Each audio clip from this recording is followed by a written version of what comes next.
የገደለ ያሸነፈ የሚባለውን ታሪክ ኢየሱስ ገለበጠው። ገዳዮች ለ3 ቀን አሸነፉ። የናዝሬቱ ኢየሱስ ለዘላለም አሸነፈ። እነ ጲላጦስ፣ የሕዝብ ሽማግሌዎች፣ የሃይማኖት መሪዎች ለ3 ቀን ብቻ አሸነፉ። የናዝሬቱ ኢየሱስ ለዘላለም አሸነፈ።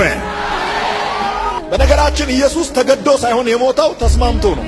ከአባቱ ጋር ተስማምቶ ነው የመጣው። ሂድ በሰዎች እጅ ሞተ የተደመሰሰውን ሕዝብ መልሰ ፍጠር ተብሎ ነው የመጣው። ከሌላ ለማድረግ ያሰበውን ጴጥሮስን ኢየሱስ ዞር ብሎ ተቆጣው። አንተ ሰይጣን፣ እኔ ተስማምቼ ነው የመጣሁት፣ የእግዚአብሔር አጀንዳ እንዳይታጠፍ ጥንቃቄ አድርጉ አላቸው። ለተከታዮቹ እንደዚህ ያለ ኢየሱስ፣ ለጥቂት ጊዜ ታዝናላችሁ፣ ከጥቂት ጊዜ በኋላ ሐዘናችሁ ወደ ደስታ ይለወጣል። የገዳዮቹ ሐዘን ግን ለዘላለም ይሆናል። የናዝሬቱ ኢየሱስ በጣም ብዙ ኃይል እያለ ዝም አለ። ገዳዮች ላይ ቻሌንጅ መፍጠር እየቻለ ዝም ብሎ ተመታ፣ ዝም ብሎ ተሰደበ፣ ዝም ብሎ ሞተ፣ ዝም ብሎ ተቀበረ። ዝም ብሎ ስለሚነሳ ትንቢተ ኢሳይያስ ምዕራፍ 40 ቁጥር 15 እነሆ አሕዛብ በገንቦ እንዳለች ጠብታ ናቸው ብሎ የተናገረው አምላክ በሚዛን እንዳለ ትንሽ ትቢያ ተቆጥረዋል ብሎ የተናገረው አምላክ እነሆ ደሴቶችን እንደ ቀላል ነገር ያነሳል የተባለው አምላክ ብዙ ኃይል እያለ ዝም አለ። ዳኛው ጲላጦስ ወንበር ላይ ቁጭ ብሎ የዓለም ፈጣሪ በሱ ፊት ተከሳሽ ሆኖ ቆሞ ይጠየቃል። ዙፋኑን ለቆ የመጣው ሚካኤልና ጋብርኤል የሚሰግዱለት፣ ድምፁ እንደ ወራጅ ውሃ የሆነ፣ ፊቱ እንደ ፀሐይ የሚያበራ፣ ጉልበት ሁሉ የሚንበረከክለት፣ የኃያላንን ወገብ የሚፈታ ዮሐንስ የነገሥታት ንጉሥ ብሎ የጻፈው የናዝሬቱ ኢየሱስ በጲላጦስ ፊት ተከሳሽ ሆኖ ቆመ። ጲላጦስ እንደፈለገ ሲናገር ብዙ ኃይል እያለ ዝም አለ። ሰይፍ የያዙ በማይክሮ ሰከንድ ውስጥ ዓለም ላይ በፍጥነት የሚሄዱ ሰራዊቶች ያለው ጌታ ወዳጅ አጣ፣ ደካማ ሆነ።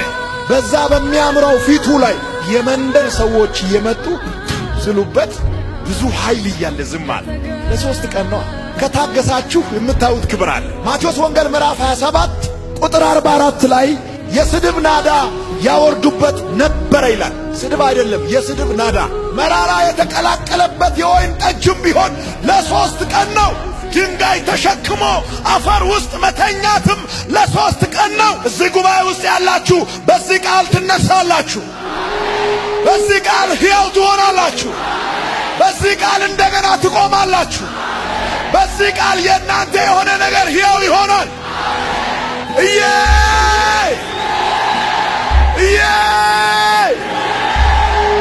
ብዙ ኃይል እያለ ዝም እንደማለት የሚያስከብር ነገር የለም። ከሐሞት ጋር የተቀላቀለ ወይን ጠጅ ሲሰጡት እያየ ዝም አለ። በሁለት ወንበዴዎች መካከል ሲያኖሩት ዝም አለ። የመንገድ ኃላፊዎች በኃይል እየተሳደቡና ራሳቸውን እየነቀነቁ የእግዚአብሔር ልጅ ከሆነ እስቲ የራስን አድን እያሉ ሲናገሩ ዝም አለ። የካህናት አለቆችና የኦሪት ሕግ መምህራን እያሾፉበት እያየ ዝም አለ። ብዙ ኃይል እያለ ዝም ብሎ ተገረፈ።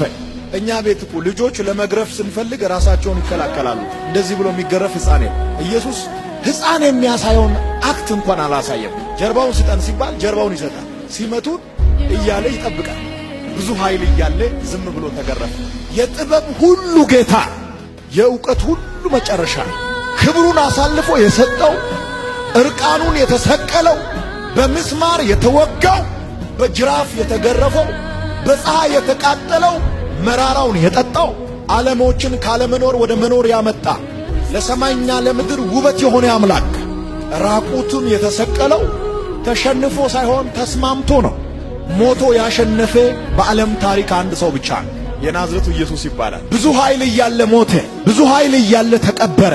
ብዙ ኃይል እያለ ትልልቅ ድንጋዮችን ተሸከመ። ብዙ ኃይል መኖሩን ያውቁታል። ስለሚያውቁ ነው ዘበኛ ያቆሙት። ገሎ ገርፎ ወግቶ ከ6 ሰዓት እስከ 9 ሰዓት ድረስ በፀሐይ እንዲቃጠል አድርገው ደሙ ፈሶ አልቆ ከንፈሩ መድረቁን አይቶ ውሃና ደም ከሰውነቱ ከጎኑ ፈሶ ማለቁን አረጋግጠው አሁንም አያምኑ።